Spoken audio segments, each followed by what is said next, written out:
Sementara itu, pemirsa, hujan yang mengguyur wilayah kota Banda Aceh menyebabkan sejumlah pemukiman penduduk digenangi air. Dari 9 kecamatan, 3 kecamatan yaitu Kecamatan Luang Bata, Baitur Rahman, dan Kutalam, kota Banda Aceh tergenang air hujan. Di antaranya di Kampung Blangcut, Kecamatan Luang Bata, terdapat 70 unit rumah terendam air. Warga juga saat ini mengalami kondisi gatal-gatal.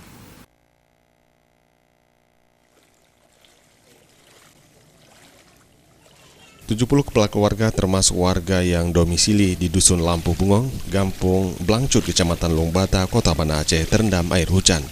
Tidak ada saluran drainase, salah satu pemicu air hujan tidak bisa mengalir keluar dari pemukiman penduduk. Ditambah lagi keberadaan rumah warga lebih rendah dari jalan hingga air lebih mudah masuk ke rumah-rumah warga di kawasan tersebut. Untuk ketinggian air setinggi lutut orang dewasa, warga mengaku mengalami gatal-gatal terkena genangan air. Sudah berapa lama, Bu, kejadiannya? Sudah 3 minggu. 3 minggu seperti ini? Ya. Oh, belum ada tindakan apa-apa? Belum. Ibu ada gatal-gatal yang... Ya, ada ini kaki ini ya. Gatal-gatal, Kaki nyamuk banyak. banyak, ya? Sejauh mana, Bu, airnya? Dalam rumah. Lutut. Sering Ibu mengalami seperti ini? Sering. Petugas BPBD Kota Banda Aceh sudah mendata jumlah rumah yang terendam air hujan. Kepala Dusun Lampu Bungong, Zul Bahar, meminta kepada Pemko Banda Aceh serius menangani kondisi warganya yang tergenang air.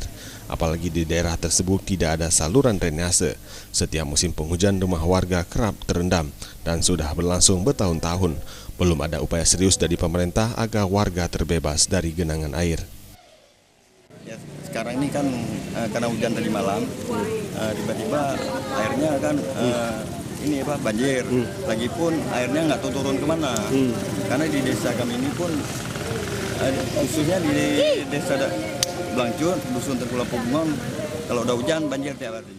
Dusun Lampu Bungong dihuni 160 kepala keluarga, 70 kepala keluarga diantaranya rumahnya tergenang air hujan. Dari 3 dusun di Kampung Blangcut, Kecamatan Luang Bata, Kota Banda Aceh. Tim Liputan Aceh TV.